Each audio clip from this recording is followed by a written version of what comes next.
Welcome to the Big Challenge. In this tutorial, we'll guide you through the simple steps to add colleagues.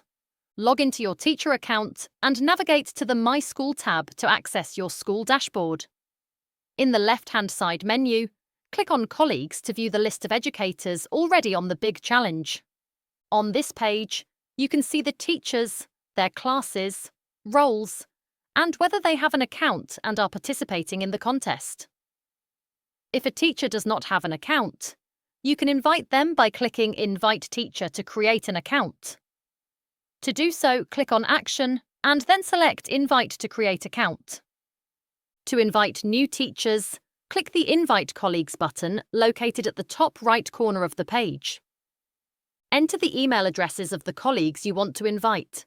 Separate multiple addresses with a comma or semicolon. Further down the page, you will see a template of the email that will be sent. You can modify this template if needed. Once all the email addresses are entered, click the Import button.